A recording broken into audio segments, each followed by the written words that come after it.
ये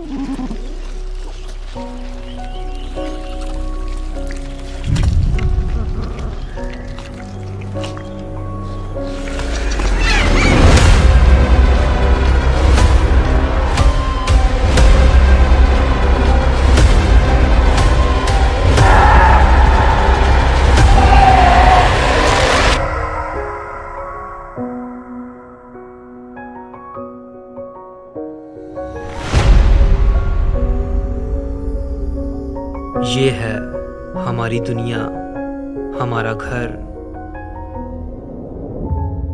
यहाँ वो खूबसूरत जिंदगी रहती है जिसके बारे में हम जानते हैं, पर जो हम नहीं जानते कि इस यूनिवर्स के घने अंधेरों में हमारी दुनिया जैसी खरबों दुनियाएं मौजूद हैं जो अपने अंदर ऐसी नामुमकिन जिंदगी को समाये बैठी हैं जिसके बारे में कोई सोच भी नहीं सकता। पर आज हम सोचेंगे।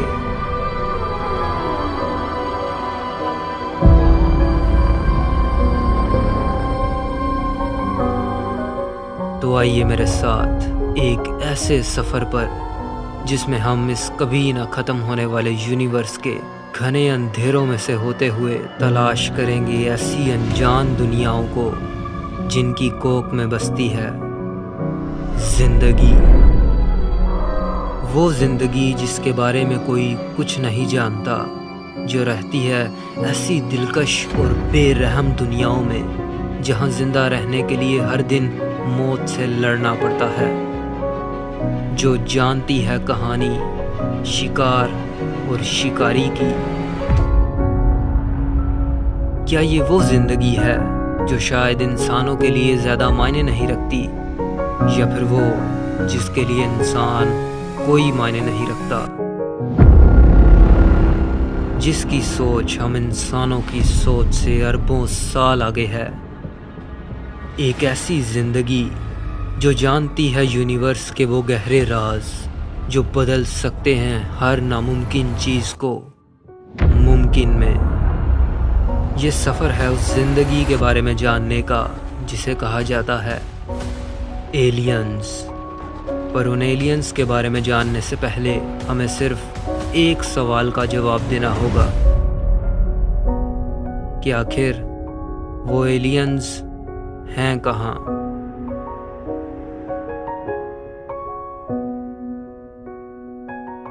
पर जिस जिंदगी की तलाश में आज हम निकले हैं, कहीं इसने हमें पहले ढूंढ लिया तो क्या होगा।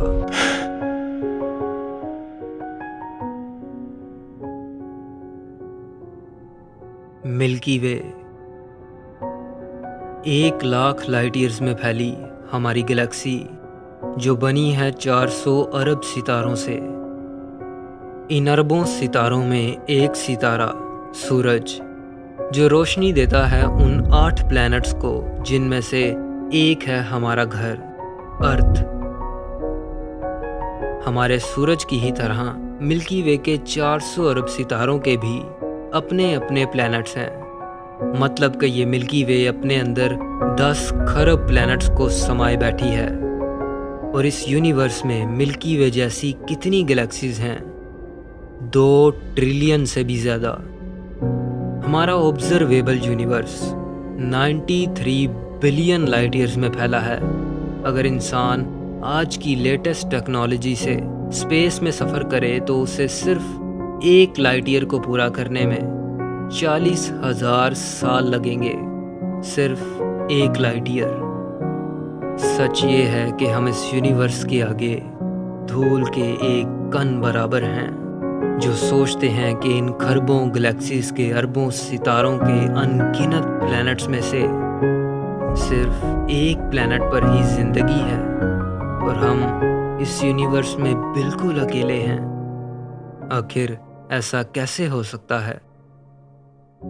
हम इंसान हमेशा से ही दुनिया के बाहर मौजूद जिंदगी को जानना चाहते थे और हमने जिंदगी की तलाश शुरू की अपने सोलर सिस्टम से।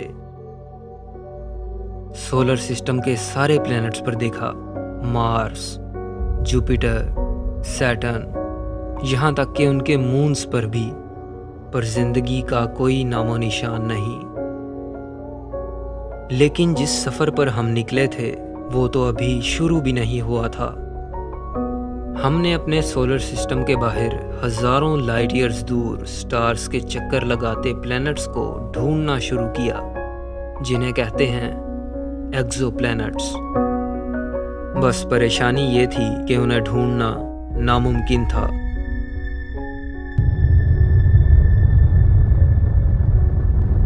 एक्सोप्लैनेट स्टार्स के मुकाबले बहुत छोटे होते हैं और उनके स्टार की बेहद तेज रोशनी उन्हें सामने होते हुए भी छुपा देती है। और बड़े से बड़े टेलीस्कोप के लिए डिटेक्ट करना ऐसा है जैसे समंदर में नमक ढूंढना। साइंटिस्ट ने इस परेशानी को देखते हुए एक ऐसी टेक्निक का यूज किया जिससे न सिर्फ एक्सोप्लैनेट्स को ढूंढ सकते थे बल्कि उसके साइज से लेकर केमिकल कंपोजिशन तक हर चीज का पता चल जाता। The Doppler technique. एक्सोप्लैनेट के स्टार के सामने से गुजरते ही स्टार की रोशनी में हल्की सी कमी आती है, जिससे एक एक्सोप्लैनेट का पता चल जाता है। और इस टेक्निक का यूज करके हमने अपना सबसे पहला एक्सोप्लैनेट ढूंढ लिया।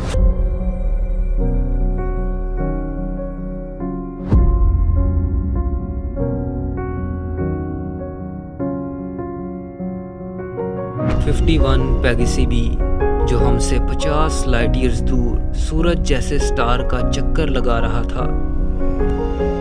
51 पैगसी बी हमारे जुपिटर की ही तरह एक गैस जायंट है, लेकिन इसका एटमॉस्फेयर जुपिटर जैसा बिल्कुल नहीं, क्योंकि यहाँ भी बारिश होती है मगर पिघले लोहे की।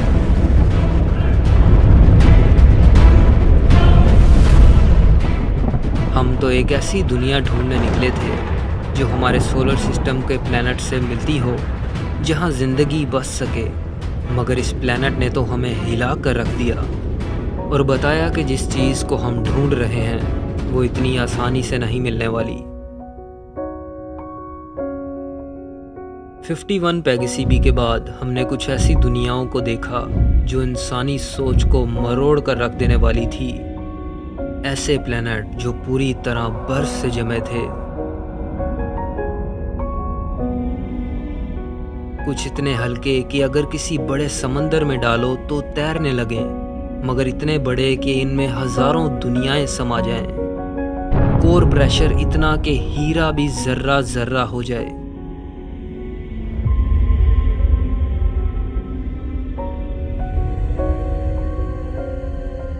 इन तबाही से भरी दुनियाओं से कुछ दूर एक ऐसा प्लैनेट है जो पहली बार देखने पर हमारी अर्थ की याद दिलाता है, मगर दूसरी बार देखने पर पता चलेगा कि ये किसी जहन्नम से कम नहीं। केपलर 36b, जो अपने स्टार के काफ़ी करीब होने की वजह से अपने ऑर्बिट में टाइडली लॉक है। मतलब इसकी एक साइड हमेशा स्टार की तरफ रहती है और स्टार की गर्मी यहाँ बनाती है दरिया, मगर तपते हुए लावे से भरे, जो पूरी जमीन को ढक लेते हैं। और इस प्लैनेट के जख्मों पे नमक छिड़कता है इसका अपना साथी केपलर 36c, इससे कई गुना बड़ा एक गैस जायंट। इन दोनों के ऑर्बिट्स इतने करीब हैं कि जब ये गैस जायंट इसके पास से गुजरता है तो इसकी पहाड़ों को उखाड़ कर रख देने वाली ग्रेविटी लावे को आसमान में उछाल कर रख देती है। एक तरफ है पिघले लावे के दरिया और तपती गर्मी, मगर दूसरी तरफ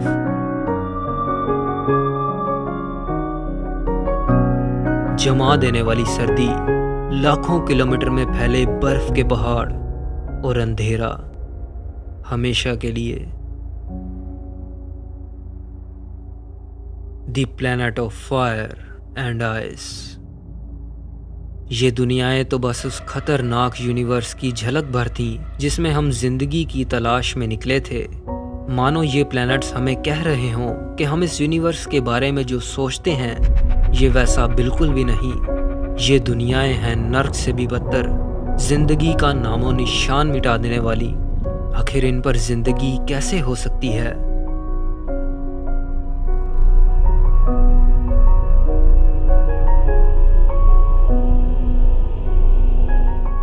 क्या हम इस यूनिवर्स में बिल्कुल अकेले हैं? क्या हमारे अलावा यहाँ कोई नहीं? कहा जाता है कि जिंदगी की तलाश है तो पहले पानी को तलाश करो। Follow the water. क्योंकि गैसेस में एटम्स इतने फास्ट मूव करते हैं कि वो जुड़ नहीं पाते और सॉलिड्स में वो हिल नहीं सकते, मगर पानी में वो एक दूसरे को प्यार से छूते हुए बनाते हैं वो कॉम्प्लेक्स मॉलिक्यूलर स्ट्रक्चर जिससे बनती है जिंदगी।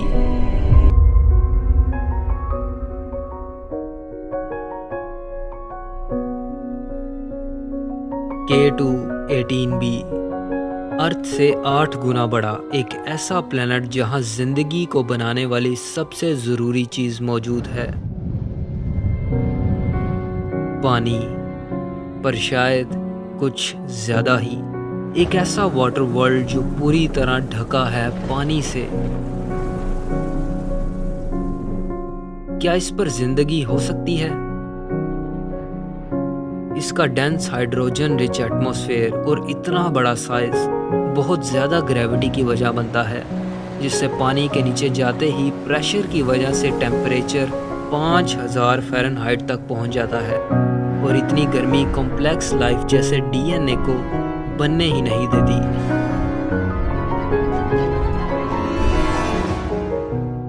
वो पानी जो ज़िंदगी के लिए सबसे ज़्यादा ज़रूरी है, यहाँ वही पानी वजह बनता है मौत की।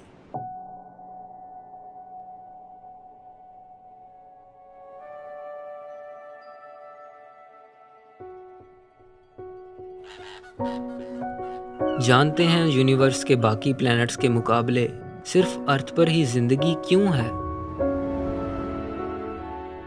क्योंकि अर्थ एक परफेक्ट प्लैनेट है, ना ज़्यादा गर्म ना ज़्यादा ठंडा, ना पूरी तरह पानी से ढका ना ही बंजर ज़मीन से।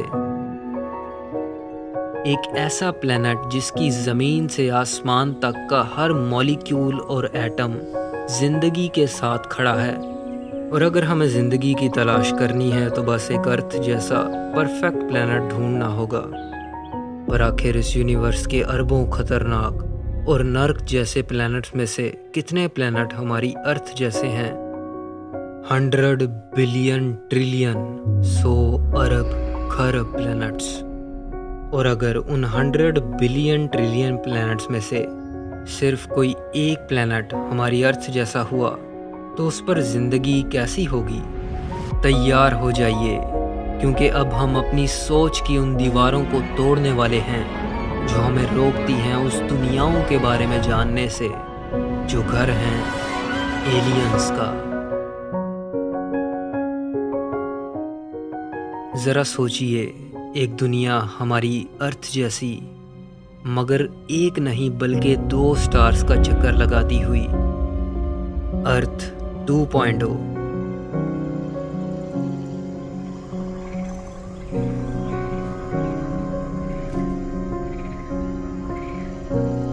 यहाँ ऐसे शिकारी एलियंस हैं जो ज़मीन से उगने वाली फंगस को खाते हैं और कुछ ऐसे जो इनको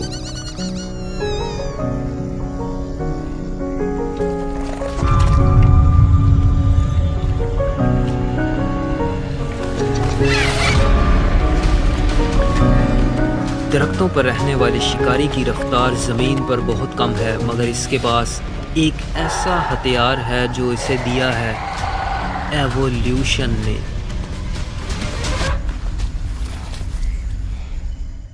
इस बार तो शिकार भाग गया, पर अगली बार शायद किस्मत साथ ना दे। इस दुनिया में अर्थ के मुकाबले ऑक्सीजन 10% ज़्यादा है, जिसकी वजह से यहाँ हर चीज़ ज़्यादा बड़ी, ज़्यादा ताकतवर और ज़्यादा रंग बिरंगी है।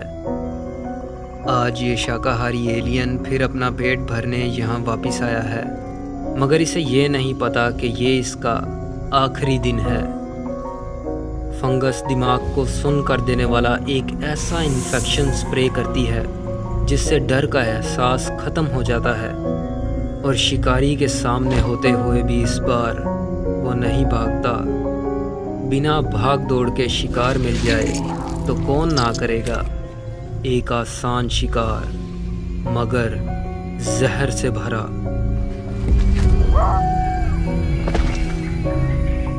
फंगस ने शिकार का इस्तेमाल किया शिकारी को मारने के लिए, ताकि वो उसके जिस्म को खाकर अपनी नस्ल को बढ़ा सके।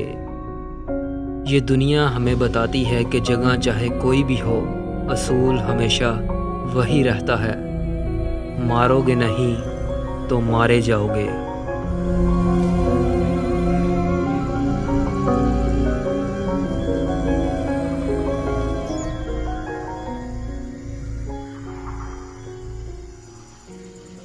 साइंस की नज़र में ज़िंदगी का एक अर्थ जैसे परफेक्ट प्लेनेट पर होना साबित करता है कि ये सिर्फ उन दुनियाओं में बस सकती है जहां हर चीज़ एक बैलेंस में हो। लेकिन मैं एक ऐसे जानवर को जानता हूं जो हमारी इस बात से सहमत नहीं।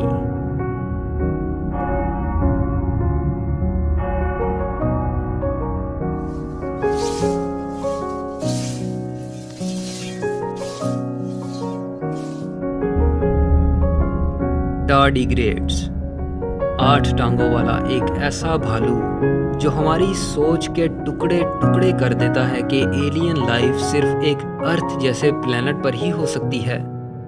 एक ऐसा जानवर जो है तो अर्थ का मगर किसी एलियन से कम नहीं। ये टार्डिग्रेड्स इतने सख्त हैं कि उबलते पानी और ठोस बर्फ में भी जिंदा रह सकते हैं, और अगर इसे स्पेस के वैक्यूम और रेडिएशन में खुला छोड़ दिया जाए तो इसे एक खरोश तक नहीं आएगी। ये दुनिया के सबसे ऊंचे पहाड़ों से लेकर समंदर की गहराइयों तक हर जगह मौजूद हैं। यहाँ तक कि आपके घर के बाग में मौजूद लगी काई में भी। आपने इनको शायद कभी ना देखा हो क्योंकि ये बहुत छोटे होते हैं, सुई की नोक के बराबर, मगर सख्त हैं। ये ज़मीन पर होने वाले 5 बड़े हादसों को झेल चुके हैं जहां दुनिया के सारे डायनासोर्स मर गए, मगर ये नहीं। और तो और ये पानी की एक भी बूंद के बिना 10 साल जिंदा रह सकते हैं। हमें लगता है कि ज़िंदगी की बहुत शर्तें हैं, ये बस वहीं हो सकती है जहां ना ज़्यादा ठंड हो, ना ज़्यादा गर्मी, ना ज़्यादा रेडिएशन, ना ज़्यादा अंधेरा और ना जाने क्या क्या, और सबसे ज़रूरी चीज़ पानी। मगर हमारी ये सोच गलत है। टार्डिग्रेड्स ने यह साबित कर दिया है कि उन हालातों में भी जिंदा रहा जा सकता है जहां हम इंसान नहीं रह सकते।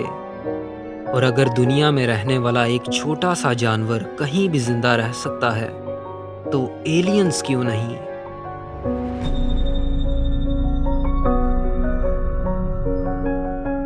जुपिटर, हमारे सोलर सिस्टम का सबसे बड़ा प्लैनेट, जहां जमीन है ही नहीं। यहाँ हैं हाइड्रोजन, हीलियम, अमोनिया और मीथेन के घने और गर्म बादल जिनकी रफ्तार 300 किलोमीटर से भी ज्यादा है। क्या जिंदगी इतनी सख्त है कि यहाँ जिंदा रह सके? अगर हाँ, तो वो कैसी होगी? एक ऐसे एलियंस जिन्हें जमीन की जरूरत ही ना हो, जो एटमॉस्फेयर में सारी गैसेस को छोड़कर सबसे हल्की गैस हाइड्रोजन को ही अपने अंदर लेते हों, ताकि वो हमेशा एक हॉट एयर बैलून की तरह उड़ते रह सकें, और उनकी खुराक हो वो भारी गैसेस जो उन्हें जिंदा रख सके। या फिर ऐसा भी हो सकता है कि वो अपनी खुराक खुद बनाते हों, बिल्कुल पौधों की तरह, हवा और धूप से, जिनका साइज हो शहरों से भी बड़ा, मगर रंग ऐसा जो इनको जुपिटर के बादलों में छुपा दे, शिकारियों से। जिंदगी का इन हालातों में भी जिंदा रहना बताता है कि ये उस हर जगह हो सकती है जहां हम उसके वजूद को नकारते आए हैं। ये हो सकती है उस दुनिया में जहां पानी की एक बूंद तक ना हो, या इतना पानी हो कि जमीन नजर ना आए। उस दुनिया में भी जिसकी एक तरफ हमेशा दिन है और दूसरी तरफ हमेशा रात, जहाँ ग्रेविटी इतनी ज़्यादा हो कि हर चीज़ ज़मीन में धंस जाए, या इतनी कम कि हर चीज़ उड़ने लगे। और क्या पता ज़िंदगी ने 51 पैगेसी बी के उस नर्क में भी ज़िंदा रहने का तरीका निकाल लिया हो जहाँ पिघला लोहा बरसता है।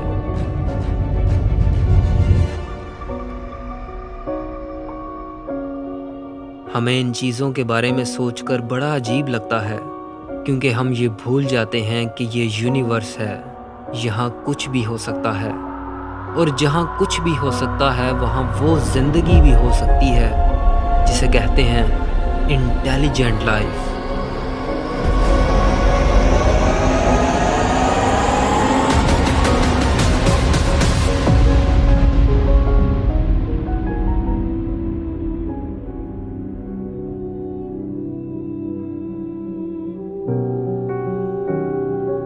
दस अरब साल पुराना एक ऐसा प्लेनेट जो कभी हरा भरा हुआ करता था, बिल्कुल एक जन्नत की तरह, मगर इसके मरते सूरज ने इससे सब कुछ छीन लिया। लेकिन इस पर रहने वाली जिंदगी इन 10 अरब सालों में इतनी इवॉल्व हो चुकी है कि प्लेनेट के बंजर हो जाने से भी उन्हें कोई फर्क नहीं पड़ता।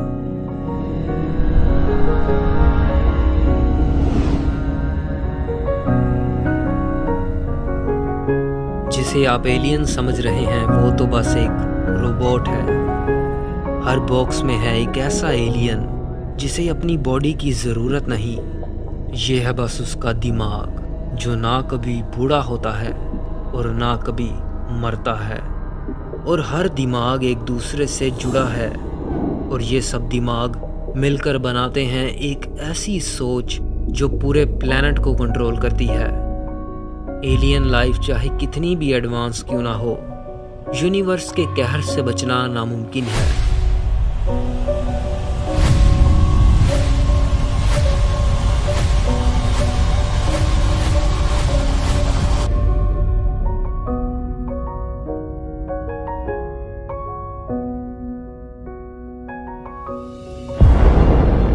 Solar flare, gamma ray burst, supernovas और एस्ट्रॉयड इम्पैक्ट्स किसी भी प्लैनेट से ज़िंदगी का नामो निशान मिटा सकते हैं, और इनसे बचने का सिर्फ एक ही तरीका है, मल्टी प्लैनेटरी सिविलाइजेशन बनना।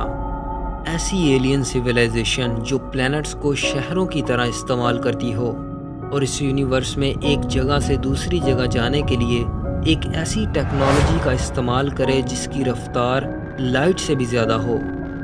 लाखों लाइट ईयर्स का सफ़र सिर्फ 1 सेकंड में, चाहे स्पेस फैब्रिक के ज़रिए ट्रैवल करना हो या वार्म होल्स के।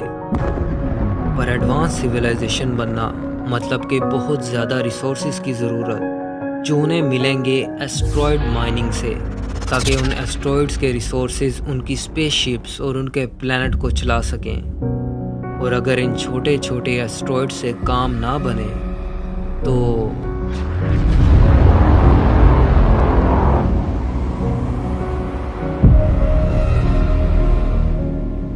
मल्टी प्लैनेटरी सिविलाइजेशन बनने के लिए सिर्फ एस्ट्रॉयड्स और प्लैनेट से काम नहीं चलता। इन्हें चाहिए बेतहाशा एनर्जी। स्टार्स एस्ट्रॉयड्स और प्लैनेट से अरबों गुना ज़्यादा एनर्जी बनाते हैं, और इस सारी एनर्जी को इस्तेमाल करने के लिए एलियंस ने बनाया होगा एक ऐसा मेगा स्ट्रक्चर जो सूरज की ताकत का कतरा कतरा सोख ले, डायसन स्फीयर। और अगर इससे भी ताकत की भूख ना मिटे तो ब्लैक होल से ज़्यादा एनर्जी कौन दे सकता है। इतनी ताकत एक मल्टी प्लैनेटरी सिविलाइजेशन को बना देगी, मल्टी गैलेक्टिक सिविलाइजेशन, जिसका कब्जा होगा हर एक गैलेक्सी पे, जो अपनी ताकत की भूख को मिटाने के लिए पूरी की पूरी गैलेक्सी को निगल जाएगी। दूर स्पेस में कुछ ऐसी जगहें हैं जो बिल्कुल खाली हैं, जिन्हें कहते हैं वॉइड्स, जहां सैकड़ों लाइट ईयर्स तक कुछ नहीं। क्या ये वॉइड्स एक इंटेलिजेंट लाइफ का सबूत तो नहीं? पर साइंटिस्ट ये कहते हैं कि यूनिवर्स का स्ट्रक्चर ही कुछ ऐसा है जो इतने बड़े वॉइड्स की वजह बनता है। पर अगर ऐसा ना हुआ तो कहीं एलियंस की कभी ना मिटने वाली भूख उन्हें हम तक खींच लाई तो हम क्या करेंगे? जिन एलियंस को हम हर दिन बेचैनी से तलाश करते हैं, कहीं एक दिन उन एलियंस ने हमें ढूंढ लिया तो क्या होगा? हम नहीं जानते कि एलियंस कैसे होंगे, पर हम इतना ज़रूर जानते हैं कि यूनिवर्स में मौजूद दुनियाओं के हिसाब से हमारी दुनिया उनके लिए सिर्फ एक बॉल की तरह होगी। वो पूरी दुनिया के रिसोर्सेज निकाल कर इंसानों को अपने साथ ले जाएंगे और इस्तेमाल करेंगे अपने गुलामों के तौर पर।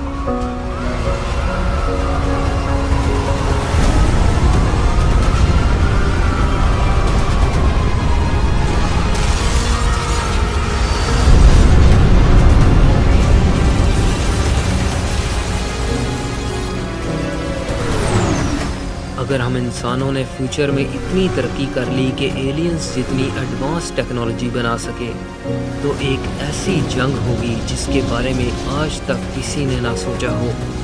इंसान चाहे उस जंग में जीत भी जाए, मगर आखिर में बचेगी सिर्फ तबाही और मौत। या फिर हम जितना बुरा इन एलियंस को समझते हैं वो वैसे हों ही ना, बल्कि वो हमारी मदद करें अपनी तरह एक एडवांस सिविलाइजेशन बनने में, ताकि हम उनके साथ मिलकर इस यूनिवर्स को समझ सकें। अगर ऐसा हुआ तो इंसान वो सब कुछ कर पाएगा जिसके बारे में वो सोचता आया है।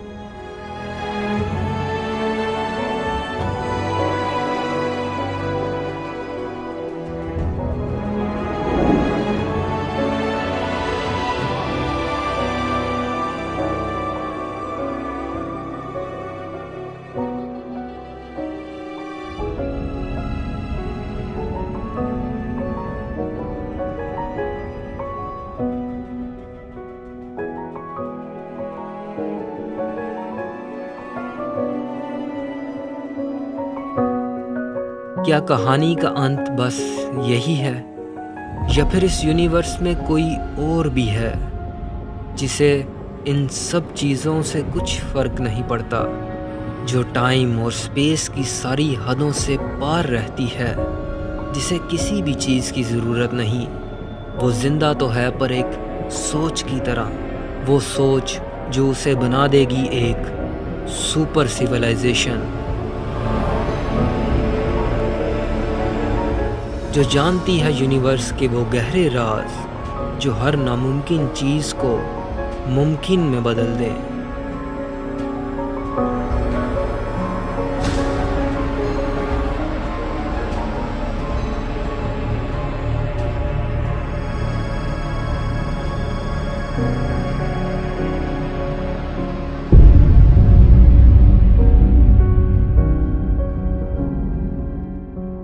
साइंटिस्ट ने आज तक जितने भी एक्सोप्लैनेट्स को ढूंढा है, उनमें से बहुत सारे प्लैनेट्स हमारी अर्थ से मिलते हैं, मगर अब तक उन पर जिंदगी का कोई नामो निशान नहीं मिला। कहीं वाकई ये सच तो नहीं कि हम बिल्कुल अकेले हैं। पर अगर कहानी का दूसरा रुख देखें तो सच ये है कि रिसर्चर्स ने बस हमारी गैलेक्सी के खरबों एक्सोप्लैनेट्स में से सिर्फ 5000 एक्सोप्लैनेट्स को ही ढूंढा है। सिर्फ 5000। ये ऐसा है जैसे आप समंदर से पानी की एक बाल्टी भरें और कहें कि इस बाल्टी में तो कोई मछली नहीं आई। इसका मतलब पूरे समंदर में कोई मछली नहीं है। कहते हैं हर सफ़र का एक अंत होता है, मगर जिस सफ़र पर आप निकलने की गलती कर चुके हैं उसका ना कोई अंत है और ना पीछे मुड़ने का कोई रास्ता, क्योंकि अभी तो हमने देखना शुरू किया है और ज़रूरी नहीं हर चीज़ दिखाई दे। कुछ